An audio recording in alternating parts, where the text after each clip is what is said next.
अस्सलाम वालेकुम, मैं हूँ शाहिद हुसैन। फ़याज़ महमूद साहब इस्लामाबाद से मेरे साथ मौजूद हैं। फ़याज़ भाई, आपका बहुत शुक्रिया। शेख रशीद को बिलाखिर रिलीफ़ मिल गया है। वो रिलीफ़ ये है कि शेख रशीद को ना सिर्फ सिंध बल्कि जो बलूचिस्तान में मुकदमात उनके खिलाफ दर्ज हो चुके थे और मज़ीद होने थे, उसमें उनको रिलीफ़ मिला। यानी कि अब उनको सिंध की लॉकअप में, सिंध की जेल में या सिंध की अदालतों में पेश नहीं होना पड़ेगा।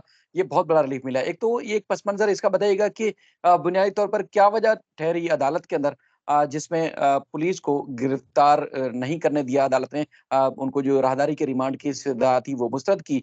दूसरा, इससे जुड़ी एक और खबर थी, यानी कि ये भी चीज़ सामने आ रही है कि एक ही नोयत के, ये एक ही इंसिडेंट की जो है वो बेशुमार मुकदमा दर्ज कर लिए जाते हैं। फिर एक और भी चीज़ कि अगर किसी ने बात की है इस्लामाबाद में और मुकदमात सिंध में या बलूचिस्तान में दायर कर दिए गए, तो इसी तरह जो है वो यहाँ पर बानी मुत्तहिदा अल्ताफ हुसैन जब लंदन में बैठ के वो खिताब करते थे, तो बात करते थे वो लंदन से, लेकिन कराची में भरमार हो गई मुकदमात की। इस वक़्त उन मुकदमात की क्या सूरत-ए-हाल है, उसकी तफ़सीलात भी आपको वीडियो के आखिर में बताएँगे। फिर आप भी ज़रा शेख रशीद साहब का बताइएगा, वो तो बेशुमार हम देखते हैं कि बानी एमक्यूएम के बड़े हमदर्द भी रहे हैं। अक्सर वो तज़किरा करते रहते हैं।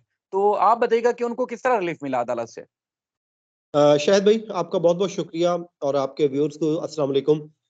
देखें, रिलीफ वाक़ई बहुत बड़ा रिलीफ है। शेख रशीद साहब के खिलाफ थोड़ा-सा अगर मैं आपको मुकदमे का बैकग्राउंड सामने रख दूँ और उसके बाद मैं अपनी बात को आगे बढ़ाऊँगा, तो आपके नाज़रीन को चीज़ें क्लियर होंगी कि रिलीफ उनको कैसे मिला।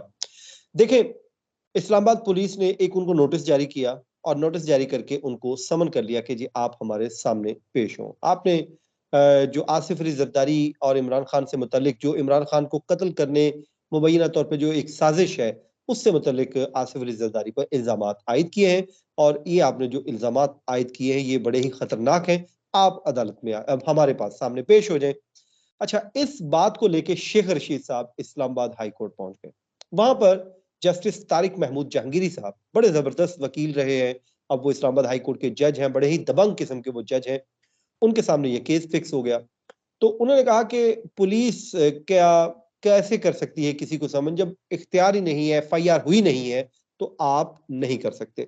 तो अदालत ने उस जो समन किया गया था, उसके ऑपरेशन को सस्पेंड कर दिया और पुलिस को मंडे के लिए नोटिस जारी कर दिया कि जी आप आ जाइए और आके बयान दीजिए और जब तक ये मामला चल रहा है, उस तलबी की हद तक वो नोटिस जो है, वो मुअत्तल रहेगा। अब इस्लामाबाद पुलिस ने क्या किया? इस्लामाबाद पुलिस ने जब कोई काम करना होता है, आपको पता है, तो पुलिस के पास बड़े रास्ते होते हैं। तो इस्लामाबाद पुलिस ने ये किया कि उन्होंने कहा, देखें, हमें इस्लामाबाद हाई कोर्ट ने गिरफ्तारी से तो रोका नहीं है, उन्होंने तो सिर्फ उस समन को सस्पेंड किया है।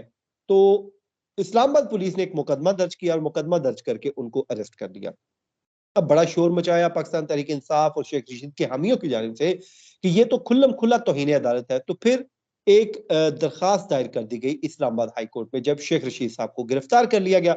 अब जब शेख साहब गिरफ्तार हुए तो आपको याद होगा कि पोली क्लिनिक हॉस्पिटल में उन्होंने बिलावल भुट्टो साहब से मुतल्लिक एक बड़े ही नाजेबा किस्म का एक रिमार्क्स पास कर दिया, जो देखें किसी भी किस्म वो हम नामुनासिब है, वो हम उसको सपोर्ट नहीं कर सकते। देखें, बिल्कुल। किसी के ऊपर जेंडर की को लेके जुमले कसना, ये किसी भी सूरत काबिल कबूल नहीं हो सकता। सियासी मुखालफत कीजिए, आप करते हैं, लेकिन जुमले कसना वो बड़ा ही नामुनासिब था। एनीवेज़, इस्लामाबाद हाई कोर्ट में जब तौहीन अदालत आई तो अदालत ने भी कहा कि हमने ये तो नहीं कहा था ना, हमने तो सिर्फ उस नोटिस को सस्पेंड किया था, वो कर दिया।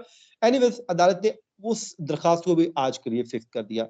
अब जब आज इस केस की समाअत हुई तो शेख रशीद के वकील ने अदालत को बताया कि जनाब, आपकी अदालत ऑर्डर कर रही है, शेख रशीद साहब ज़ेरे हिरासत है इस्लामाबाद पुलिस के और उस दौरान उनके खिलाफ मुकदमात दर्ज किए जा रहे हैं मरी में, कराची में, लसबेला में।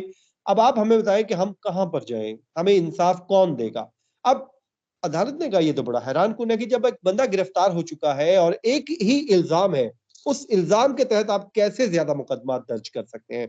तो ये एक, आपको पता है, प्रिंसिपल भी लॉ सेटल लॉ है कि एक इल्जाम के तहत एक ही मुकदमा दर्ज हो सकता है और जिस जगह पे वकूआ हो उसी थाने की हदूद में मुकदमा होता है। तो अदालत ने रिमार्क्स भी दिया। अदालत ने कहा कि बात वो पोली क्लिनिक हॉस्पिटल इस्लामाबाद में कर रहे हैं, मुकदमा आप कराची में दर्ज कर रहे हैं, तो ये तो बड़ा नामुनासिब सा रवैया है। जिसके बाद शाम में अदालत का रिटर्न ऑर्डर आ गया। रिटर्न ऑर्डर ने शेख रशीद साहब की तमाम मुश्किलात हल कर दी। वो मुश्किलात हुँ। ऐसे हल कर दी कि अदालत ने कहा कि मुल्क भर में इनके खिलाफ जो FIR दर्ज करने का सिलसिला जारी है इन इल्जामात के तहत, वो तो फौरी तौर पर रोक दिया जाए।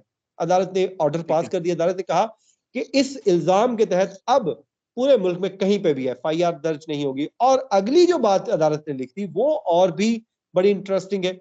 वो ये कि जिन लोगों ने लसबेला में या कमियाड़ी में मुकदमात दर्ज करवाए हैं, जो मुद्दई है या शिकायत कुनंदगान है, अदालत ने उनको भी नोटिस कर दिया कि आओ भाई, आप भी बिल्कुल। आ जाए। अब जाहिर है वो इनको वहां पर बुला रहे थे। अब जाहिर है वो एक कमियाड़ी से आएगा, एक लसबेला से आएगा, बलूचिस्तान से, कराची से। अब उनको भी पता चलेगा कि आपने मुकदमा दर्ज करवाया। अब आए इस्लामाबाद में हाई कोर्ट में आके पेश हो और वजाहत दे, हाँ जी आपको क्या मसला था, आपने कैसे पर्चा दर्ज करवा दिया। तो ये बड़ा ही इंटरेस्टिंग है। और मजे की बात आपको मैं बताऊं, उस दिन जब हम कोर्ट रूम में मैं शेख साहब के साथ था, तो शेख साहब मुख्तलिफ चैनल्स के, खासकर बड़े चैनल, पहले उन्होंने बोल टीवी के रिपोर्टर को बुलाया। उन्होंने कहा जी आप आए, जरा मेरी बात सुने। कहते जी आप हमारी बात करते हैं, जाए आप शेख साहब को कहें मेरी खबर चलाएं, मेरे हक में बात करें। फिर उन्होंने कहा जी ARY का रिपोर्टर आ जाए, उसको कहा जी आप बड़े शेख साहब को ये कहो वो कहो। फिर उन्होंने जियो को कहा जी मीर इब्राहिम को मेरा पैगाम देना कि मेरे हक में खबर चलाओ। तो वहां पर भी शेख साहब से एक बात वो कह रहे थे कि जी मुझे सिंध में ना भेजा जाए। तो उनको खौफ था शायद सिंध का, और उनके वकला भी बड़े खौफजदा थे, डरे हुए थे कि बाकी जहां मर्जी भेज दें ये जहर, लेकिन वो ये तो नहीं चाहेंगे कि उनको भेजा जाए, वो तो यही चाह रहे थे कि उनको डिस्चार्ज किया जाए। लेकिन उनको सबसे ज्यादा खौफ था वो सिंध का था। तो आज उनको रिलीफ मिला, और आप ये कह लीजिए कि अब वो बड़े इत्मीनान में है कि कम से कम अब वो सिंध नहीं जा रहे। वो पता नहीं सिंध पुलिस से डरे हुए थे, जरदारी साहब से डरे हुए थे, बिलावल भुट्टो साहब से डरे हुए थे, न जाने वो किस चीज का उनको एक खौफ था। वो बड़े इसमें क्लियर थे, उनको एक खौफ था। वो इस्लामाबाद की पुलिस के पास जरूर है, लेकिन वो एक खौफ में मुबतला थे कहीं मुझे सिंध ना भेज दिया बिल्कुल, जाए। बिल्कुल। और वो उस पे खदशात का इजहार भी कर रहे थे। इसमें फ़ैज़ भी अक्सर हमने देखा कि सिंध पुलिस के जो हत्थे चढ़ता है ख़ास तौर पर इस तरह के मुकदमात में, तो फिर वो जो घन-चक्कर होता है ना, जैसे आज़म सवाती हमने खुद देखा कि उनका मुकदमा बलूचिस्तान से उनको लिया, कराची में मुकदमा दर्ज है, कंबर में सबसे ज़्यादा जो है पहले ले गए। कंबर चूँकि बिल्कुल ही जनूबी पंजाब के करीब की बॉर्डर का एरिया है, वहाँ ले गए, उसके बाद फिर कराची में लिया है, तो उनकी भी बड़ी मुश्किल से जान छूटी थी। तो मतलब ये है कि अदालतों से रिलीफ़ मिलने का तो तभी वक़्त आएगा जब पुलिस से आपकी जान छूटेगी। तो वर्ल्ड एक तो अच्छा हो गया, दूसरा एक अफ़वाह थी कि उनकी जो दरख़्वास्त ज़मानत है, वो मंज़ूर कर ली गई है, कुछ लोगों ने ट्वीट्स भी कर दिए थे। तो उसमें क्या हकीकत थी? नहीं, अभी उसमें नहीं, उसपे कल समाअत है, कल समाअत के लिए मुकर्रर है। आज कुछ आर्गुमेंट्स हुए थे, लेकिन कल अदालत ने दिन 12 बजे इस केस को समाअत के लिए फिक्स कर रखा है। ज़ाहिर है इनके वकला की जानिब से मौक़िफ़ दिया जा रहा है कि इस केस में कोई एज़ सच हमने ऐसा कोई काम नहीं किया, ये बेलेबल ऑफेंसेस हैं, इस पे तो हमारी बेल बनती है, आप हमारी बेल दें, हमें रिहा करें। लेकिन इस वक़्त वो अडयाला जेल में हाई जो सिक्योरिटी बैरक है, वहाँ पर उनको हुँ। रखा गया है, और कल इस केस पे फाइनल आर्गुमेंट्स हो जाएँगे, और कल इस पे मुमकिना तौर पे फैसला भी आ जाएगा। और उससे कबल जो है इमरान खान साहब का जो तोशा खाना केस है, वो भी कल इस्लामाबाद की F8 कचहरी में फिक्स है। वो बड़ा इंटरेस्टिंग हो सकता है। मुझे लग रहा है कि शायद कल कोई पाकिस्तान तहरीक इंसाफ इस केस में सरप्राइज़ देने जा रही है। ज़बरदस्त। बहरहाल फ़ैज़ भाई देखें शेख रशीद साहब के खिलाफ मुकदमा दर्ज थे या आज़म सवाती के खिलाफ, शहबाज़ गिल के खिलाफ जहाँ कराची में मुकदमा दर्ज थे लेकिन उनको रिलीफ़ मिला। लेकिन यहाँ अक्सर हम चूँकि कराची में रहते हैं तो कराची की जो एक वो कहते हैं ना नब्ज़ होती है उससे बड़ी हमें बारीकी से उसका एहसास होता है चूँकि लोग फ़ील देते हैं, फ़ीलिंग देते हैं कि देखें जिनका डोमिसाइल पंजाब से उनको बड़ी जो है वो पंजाब के अलावा भी दीगर सूबों से भी हो तो उनको बड़ा जल्दी रिलीफ़ मिलता है। लेकिन जिनका डोमिसाइल कराची से या सिंध से है तो उनको अदालतों से रिलीफ नहीं मिलता, मुख्तलिफ मकामात पे उनको बड़ी परेशानी का सामना करना पड़ता है।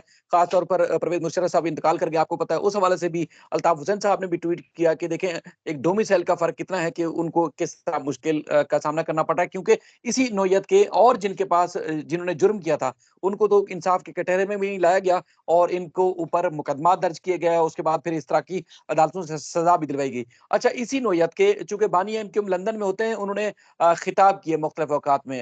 अ, चाहे वो ये 22 अगस्त 2016 का हो या इससे पहले जो मुख्तलिफ वो औकात में तो शायद खिताबात भाई वो करते थे। खिताब नहीं था, बल्कि वो खुदकुश हमला था। उनका अपने नहीं, नहीं, ऊपर, अपनी जमात के ऊपर हर हवाले से वो एक खुदकुश हमला किया था उन्होंने। देखिए और वो वो ठीक है। तो ज़ाहिर है कोई भी रियासत होती तो शायद उसको कबूल ना करती। वो ज़ाहिर है नहीं, कोई भी नहीं, रियासत कबूल ना करती। मैं जो पॉइंट आपको समझाना चाह रहा हूँ, वो पॉइंट ये है कि उन्होंने खिताब कहाँ किया? लंदन से बैठ के।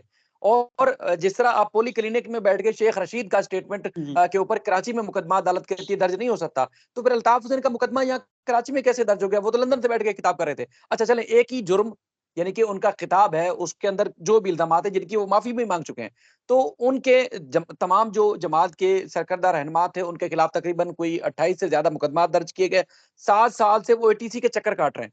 7 साल से एक ही जुर्म, एक ही नोयत के, एक ही सेक्शन के तहत, लेकिन मुख्तलिफ थानों में मुख्तलिफ नामालूम लोगों ने मुकदमा दर्ज कराए और आज तक वो अदालतों के चक्कर काट रहे हैं। तो इस वजह से उनका जो पॉइंट ऑफ व्यू है कि डोमिसाइल में अगर कोई फ़र्क हो, तो उसके बाद फिर वहाँ लोगों को ख्वार होना पड़ता है, और जिनके डोमिसाइल पंजाब या दीगर इलाकों के हों, तो उनको रिलीफ भी मिल जाता है और उनकी वाह-वाह भी होती है, और कई जगह पे तो उनको मुश्किलात का भी सामना नहीं करना पड़ता। तो इस तरह की जब उनका पॉइंट ऑफ व्यू, तो उसमें उन चीज़ों को तक़वियत मिलती है कि हाँ, वाक़ई ही फिर जो नज़र आता है अदालतों में, तो वो सिंध की अदालतों में इन लोगों को इंसाफ नहीं मिलता, या इनको वो इस किस्म का रिलीफ नहीं मिलता।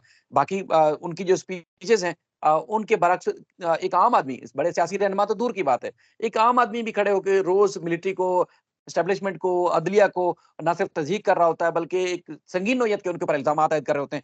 वो कहते हैं कि उनके खिलाफ कोई कार्रवाई नहीं होती। अल्ताफ़ हुसैन तो माफ़ी माँग चुके हैं, लेकिन अल्ताफ़ हुसैन के खिलाफ आज भी पाबंदी है तहरीर, तकरीर और हर किस्म की सियासी सरगर्मी के ऊपर। फिलहाल भी आपने अपना कीमती वक़्त दिया, उसके लिए बहुत शुक्रिया। इंशाअल्लाह कुछ होश आएगा, शायद कुछ जो इदारे हैं वो समझेंगे इन सारी चीज़ों को, क्योंकि लोगों के अंदर जो फैलने वाली नफ़रत है, उसको कंट्रोल करना वक़्त की ज़रूरत है। अल्लाह हाफ़िज़।